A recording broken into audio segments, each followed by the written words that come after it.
What's going on, everyone? Welcome to Movie Emporium's TV review of the Peacock original series Twisted Metal. This will follow season 2 episode 6, which is called Make a Wish, and is once again directed by Sgriccia. Okay, ladies and gentlemen, not a very long episode, about 26 minutes long, 28 minutes with credits, but it's actually quite packed with stuff, to be fairly honest. Yes, I'm glad they're doing 2 episodes a week. Because it really needs another episode to be fully kind of realized. But a lot of stuff happens in 26 minutes, which I was actually quite surprised by, because a lot of times 26 minutes might not be enough for a show to get across this point. But because they're finishing up the qualifying round, we get to see a lot of that. Of course, Junkyard Dog is killed by Hatchet. They save, of course, Mayhem from, of course, dying. And yeah, we have a major death in Dollface, of course, John's sister. And I don't know how I felt about it at first, but I understand why they did it. It just happened so quickly and so suddenly that she is harpooned by an individual because she's trying to defeat Grimm so that, of course, Quiet and John can get to the finish line. She ends up getting harpooned by these other guys, but ends up sacrificing herself so that John and Quiet can continue the Twisted Metal race, which is actually called Twisted Metal, which is kind of funny. But it's a kind of heartbreaking thing because John doesn't know it's happening until her vehicle crosses the finish line, but she's not on it. And they find the mask with of course, because she got shot in the face with the gun or whatever. But it's going to be the one thing that John's kind of push forward to the end of the season. It's going to be that thing that motivates him, which is kind of the point of her death. And I actually find that kind of interesting because the episodes are always known to be kind of funny. They're always known to be humorous, but there's a lot of self-serious stuff in this. There's a lot of dimensional work when it comes to who these characters are. And this is actually one of the more potent episodes of this series because it deals with such hard-hitting stuff. I mean, at the beginning of this episode, John actually meets Calypso, who is actually spray painting his message all across billboards and stuff like that. And he, of course, has a conversation with him. He's like a kind of a vagabond in a lot of respects when it comes to Calypso, the Anthony Carrigan character. And his goal is that he wants to be known. He wants to be somebody. And it really is an interesting character arc because he is now known as Calypso. He is known as this individual, this very opulent, very kind of goofy character, but he has a very interesting story that he tells with John. And he's like, John, what would be your Make-A-Wish thing and stuff like that. And it's just, there is a lot of more dimensionality than I was expecting from a show like this. And when you have Calypso and John talking and John not realizing that they talked at one point, and this is like earlier in John's career or whatever, it's really fascinating because it's going to make you wonder if John is going to remember who Calypso is from that conversation, because Calypso leaves a bunch of beer for John. And that is kind of cool. That is kind of an interesting idea. So when they get in the tournament, it's going to be really fascinating to see if there's anything that plays out of that. But watching the idea of how John is reacting to everything, how Quiet's trying to remember her, it almost feels like Quiet's going to be the new Dollface in a lot of respects, unless Mayhem becomes Dollface, which is a possibility. I know someone in the comments says something about that.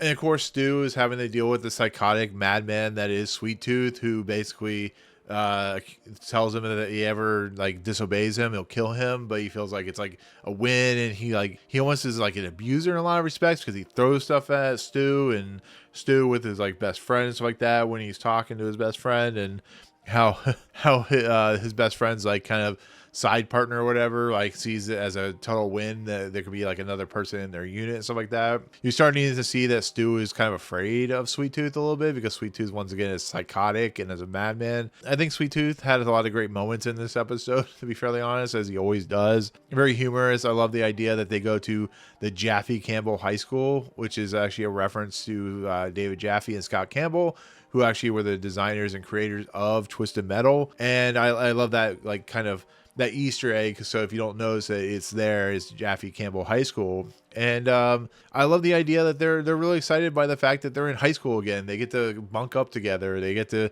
meet up together, which is really funny. And I love how Sweet Tooth takes out the beds.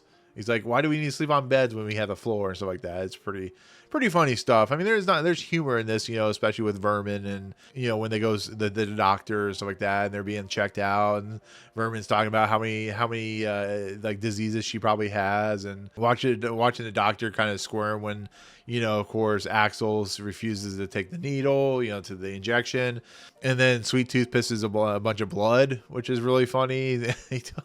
He tells him, "Are you sure that's gonna be a big enough cup? Because I have a lot coming out of me," and it's so irreverent and so ridiculous. But basically a lot of that. And then Calypso comes out, and they a lot of people successfully win the race, and once again Sweet Tooth and Grim are at each other's throats and stuff like that. And it's really fascinating also this thing to see that Raven and Calypso really know each other. And it kind of missed the fact that Neve Campbell is not in the show. I don't hate Patty Guggenheim as Raven, but I think it was a little bit of a miss that Neve Campbell couldn't be in this movie or in this show for reasons. I think she's doing Scream or something like that. And so it is telling. It is really kind of like a weird kind of juxtaposition and stuff like that. So I don't know. It's fine. Raven, and of course Calypso have a history together. She gets mad because she's bunked up with Floop, which is also kind of funny. And basically Calypso's like, "You're the one that chose this. You're the one that decided to join the Twisted Metal competition, and it's on you. It's not on me. I told you what was going to happen, and you decided to do your own thing."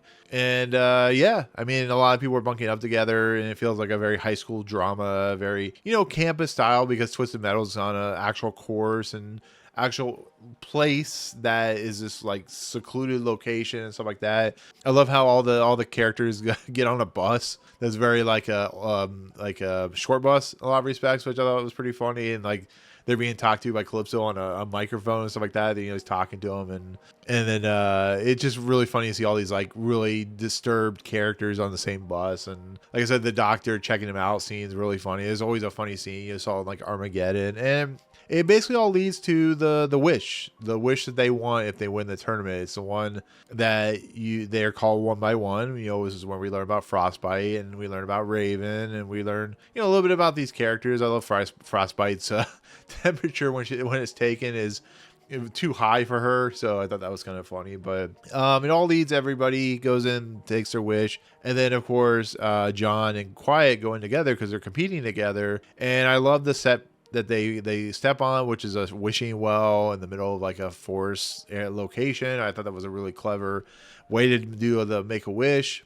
And Quiet's wish basically is all the walls and all the cities to come down to be one united society. And of course John has to forget the mask. He goes back for the mask, and he makes a wish. And we know what the wish is, to bring back his sister, which is, I don't know, something that, of course, Calypso can do. I mean, he does have the eye change color and makes Raven bleed out her nose. So we'll see how that plays out. Like I said, Calypso's a very mysterious character, to be fairly honest. So I don't know. We'll see how that plays out. But it has to end there, because once again, we do have another episode that is coming up next. And I really enjoyed this episode. It's one of the stronger episodes of the season as well as the series. I think it has a lot of dimensionality to it. I think it has a lot of, sadness, somberness to it. It is a little strange and crazy that Dollface would, die in this episode. But I get why they did it. They need some justification for the angst of John Doe's character and stuff like that. So, yeah, I mean, it is what it is. But, that's kind of where, Make-A-Wish kind of ends on a cliffhanger. So it's fine. 26 minutes. It does enough there. And for my final score, I'll give it, 8.5 out of 10. I think it's a perfectly great episode that does a lot of great stuff. It just really short. That's kind of the thing it rolls with. So there you go. Anyways, that'll do it. That'll be my take on Make-A-Wish, the 6th episode of season 2 of Twisted Metal. So thank you so much for watching. Comments below. What do you think overall the kind of decision to kill off Dollface? What do you think about kind of the Make-A-Wish stuff? All that good stuff.